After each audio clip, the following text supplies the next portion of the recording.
Hello and welcome to Profiles in Risk. This is your host, Tony Cañas, and today I have with me David Fontain, founder and CEO at Foresight. And we've had a few Foresight people come on the podcast. So David, great to have you. Thank you for joining me today. How's it going?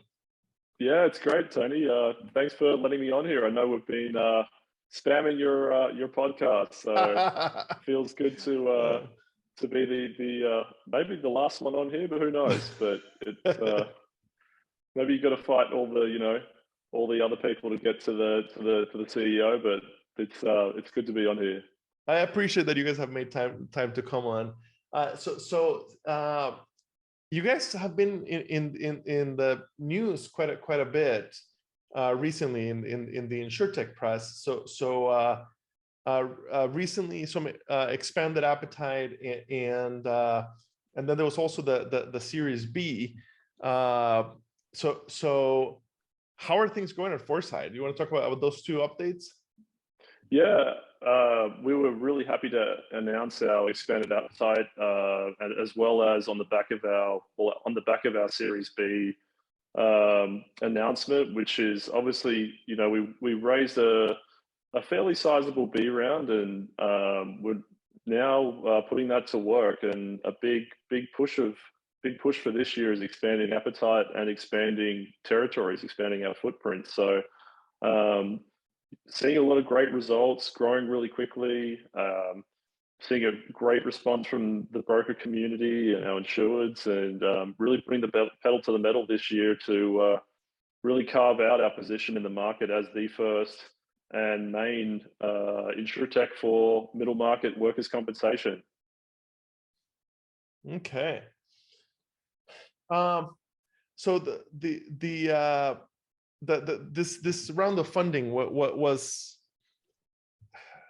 this one different than the rest, or is it just a bigger number kind of thing? Like, has it gotten easier to raise? Has it gotten harder to raise? Great question. I think there's a few things to unpack there, but I'll start with what's the difference between the B and our previous round of funding. So a Series A, that was largely raised to launch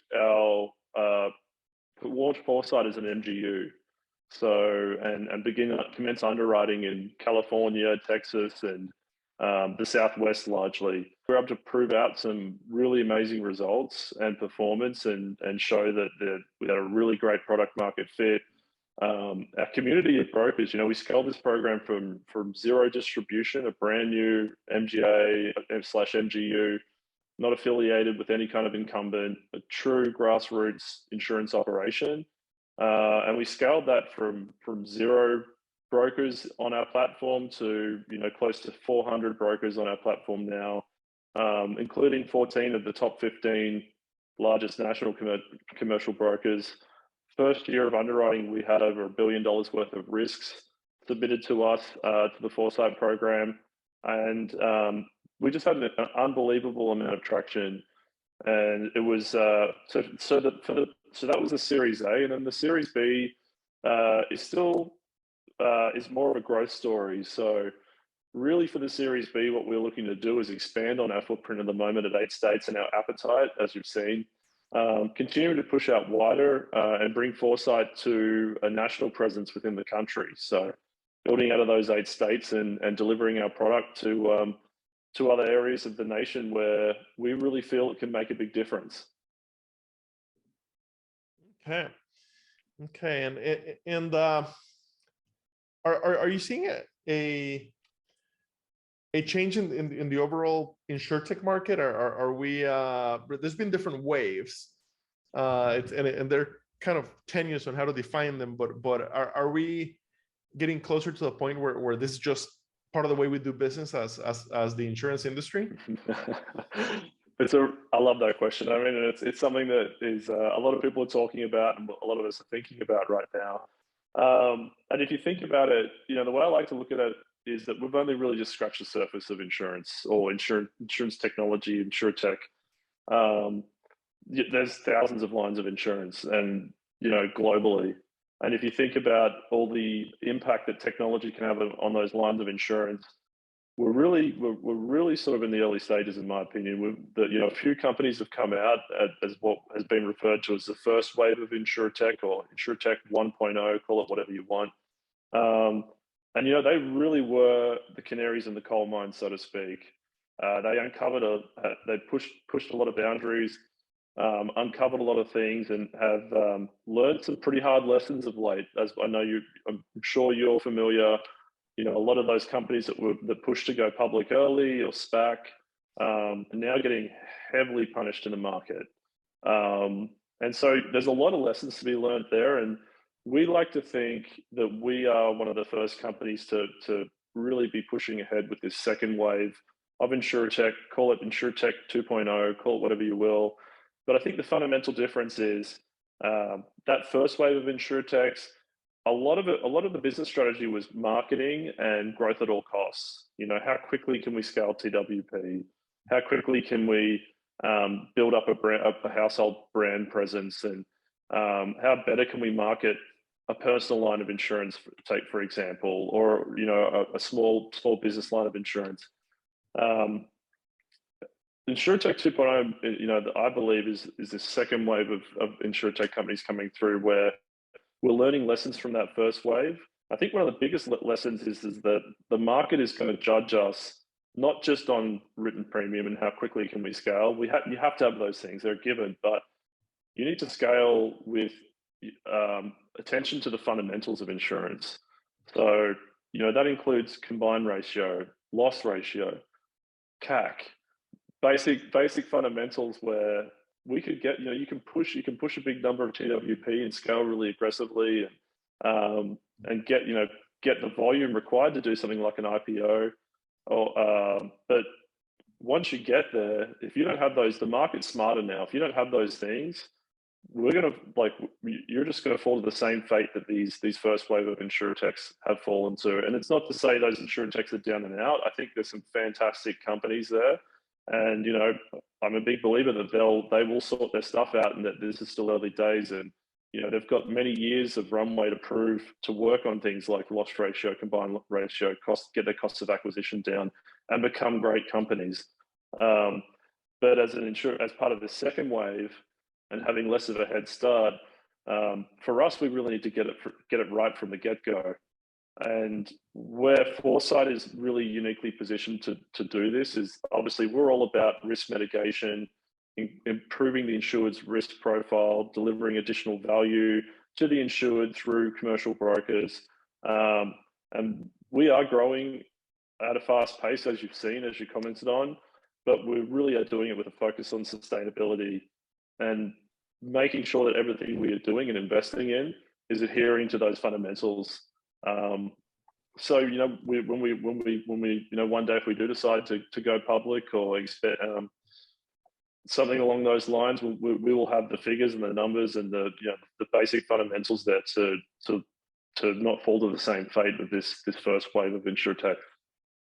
Yeah, and it quite clearly they got pushed by their investors to go public, and they drank their own Kool-Aid on we're a technology company, not an insurance company. And ultimately, if you carry risk or if you carry risk, or if you reinsure risks, you have to at some point figure out the profitability piece.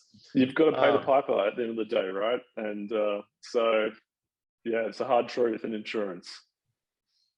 Yeah. So you're Australian, right? I am originally from Sydney, Australia. Yeah. So how did you end up finding yourself creating an insurance company here in the States? Kind of what was the path that led you to this? It's quite the story. So some days to wake up and think how I get here is quite an interesting one. But so myself, and you've had Peter Grant, my co-founder, on this podcast before, but tragically we lost a friend in a workplace accident that we went to college with. And this was after we graduated and we were in our first careers. And I graduated college as an investment banking, and I was working for a Dutch investment bank. Then I later quit investment banking, moved into technology and product, and was basically had my own tech company that were making enterprise products for construction companies and basically software solutions. And when his friend passed away, myself and Peter, who got together and we're like, this really sucks. And a big part of him passing was to do really with the workplace environment and workplace conditions weren't up to standard. And there was some critical failures there that led to him unfortunately passing away at work. And our ambition was basically to put our skill set together at that point in time and create a solution basically for companies that would incentivize them or inspire them to improve their safety, their compliance, and ultimately the workplace environment for their workers. And on the back of that, we created this risk management software solution called Foresight, which you'll be familiar with having Peter on the company. So we co-founded that, and we launched it back in Australia on the App Store and on the internet, and basically had it as a free download because we were like, look, we just want to see who's going to use this thing. We want companies to adopt it. We really want, the inspiration or ambition behind it was, let's see how many companies we can help with this thing and streamline the safety and compliance. And then funnily enough, 90% of our downloads started coming from the US. And this was back in 2017. And pretty quickly, we were like, hold on, there's something going on here. Why are companies in the US so receptive to this service and offering? And so we started actually flying backwards and forwards from Sydney to the States to actually interview and spend time with the people that were using our risk management technology. And pretty quickly, it became really evident that the cost of insurance and the burden of OSHA compliance, and like the litigation system, cost of healthcare, or cost of medical expenses, we're all creating a need for these businesses in these safety critical industries to basically better document, better improve safety with all within the look of lowering insurance costs. There are like all those drivers I talked about before. We're obviously creating a lot of pressure on increased insurance costs over here compared to other countries in the world. And so we basically at that moment were like, hey, if all these people are using our technology because insurance costs are too high, maybe we should become the insurance company and actually directly incentivize them to improve safety and compliance from the ground level. And in that way, everyone wins. The insured safer, they're improving their risk profile. Us as the insurance company, we're able to give them this technology for free, and obviously look to make profits from the underwriting through a better book of business. And so that was the start of my insurance journey. Basically, I had done some insurance before in Australia. Like I mentioned, when I was working for that investment bank, I'd brokered some personal lines to some high net worth clients as like part of our service.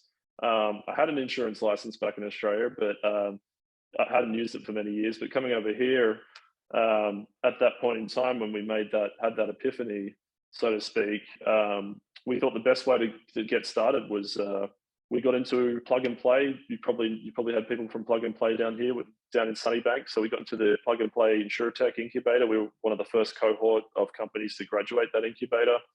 And then on the back of graduating that, we opened up a brokerage with the look of, armed with this knowledge, hey, becoming an insurance company / carrier is no easy feat. It's really hard to walk out in the street tomorrow and say, hey, I'm going to start an insurance company. Let's go. You're dealing with regulatory compliance hurdles. There's a big barrier to entry in terms of capital. And so there was no way that was happening overnight for us. So we thought, best way we could basically prove this out over time and also sandbox what we thought would be the perfect offering for the market would be to open up a brokerage, which we did. We ran it. It was a small brokerage. I ran it for a number of years. broken a few million in policies, nothing huge, but basically through that process, learned, like lived, breathed, ate in the shoes of a broker, understood all the pain points, got to understand what the incumbents are offering, what, were incumbent carriers offering technologies, if any, how were they doing business, what were the major frustrations for brokers and their insureds. And through that process, we basically created we had some really good people join the team. I believe you had Emilio Figueroa as well join your podcast. He was one of our earliest insurance employees. And through that process, we engineered Foresight as it is today to be the ultimate workers' technology-driven workers' compensation insurance program for the US market. And yeah, it's been, ever since we launched, it's been incredible. I hear that the company culture is great. How have you built that company culture for the employees? Yeah, I think really what we try to do here at Foresight, I think so. There's a few things that have really helped us build a great company culture. I think the first one is being fully remote. So obviously, we launched Foresight at the start of the pandemic, and convincing people to move during a global pandemic and move to San Francisco at that is a tough sell. So we pretty quickly moved to a fully remote workforce, and that allowed us to actually recruit some of the best insurance talent nationally without too many hurdles to jump through. And so we were really able to pick and choose the best people, best in class people for the roles here. And then, so I think that's one part, is offering greater flexibility and really being able to attract the right talent. And the second is culturally, like within the company, we've got some really great company values that we adhere to here at Foresight, Foresight Group. And, that we feel those values really help foster an open culture of acceptance and honesty, and really just acknowledging what we're here to do. We're here to do some pretty hard things. We're here to make some pretty big lifts, some pretty heavy lifts, and you can't do it alone. You need to do it as a team. And it's been really refreshing and eye-opening, bringing people across that have worked for incumbent carriers for decades, and they get into this new environment, like more of a tech. We like to think we're 50-50 insurance, 50% technology, and coming into more of a hybrid culture where we've taken all the best parts from insurance and all the best parts from the tech world and combined them together, and really created a cool environment where people with good insurance backgrounds and deep tech backgrounds can really come together and shine. So it's a lot of fun. We have a lot of fun here just doing what we're doing. So fantastic. So the logo is new. It is new. New as today, brand new. New as of today. We're recording on March 16th, so probably a few weeks before this goes out, but recording on March 16th. So why the new logo, and what does it stand for? Yeah, good question. So our original logo we loved, and the original logo, like symbol, was actually supposed to be a wrench. But it turns out not many people sort of could see that it was a wrench, and it couldn't have been as strong as it could be. And we really wanted to represent the industries that we focus on with this logo. So construction, manufacturing, agriculture, like any kind of industry that really is, where safety is really critical and paramount to the business. And so we really feel we could come up with something that was bolder, and the logo could be more identifiable as, hey, that's a bolt or that's a wrench, and really strengthen the appeal of the logo. So that's basically where we ended up now, where we made it a lot. I feel it's a lot bolder and a lot more obvious that the O's are bolts now. And if you really look at it, maybe stare at it long enough, you'll see the wrench in there as well. We love it. Yeah, so I'm looking at the old one. It's simpler, but definitely not, maybe a little too abstract for, it's only Yeah. the head of the wrench and nothing like showing that it's a wrench. This is very, very clearly it's much more identifiable. You're absolutely right. I like that. Um, so what of the future? What is Foresight focusing on for the rest of 2022, 2023? Yeah, so it's going to be a really big year. We are pushing out. Obviously, I mentioned we're focused on expanding outside of our current footprint, which is going to be really exciting. You know, our goal is to have a national presence in the next 2 to 3 years. We would love to be national and underwriting and delivering our product to more states and more markets. So that's really the name of the game at the moment, as well as continuing to grow sustainably in our current territories and refine our appetite. So there's a lot. We're identifying all the time more and more industries that benefit from reduced insurance costs and improved safety and compliance. And as we do that, we're really looking to evolve our underwriting criteria to match the demand. And who knows what's going to happen in the market, right? Like, rates are soft at the moment. They've been soft for a long time. There's a lot of talk about inflation increasing medical expenditure, and that having a hardening force on rates. But we will see what happens. But regardless, we feel regardless of what happens with rates, if it hardens, we're going to be an even more viable solution for companies, because obviously we'll be there to help them reduce that insurance burden and lower costs through improved safety. If rates stay the same, we're still going to be offering the same awesome value proposition, which obviously from our first year in the market, there's a big need for. Okay, so 50 states here in the next couple of years, and right now, how many states are you at? So we're in 8 at the moment, active in 8 states. So California, Texas, and the Southwest are our main markets at the moment.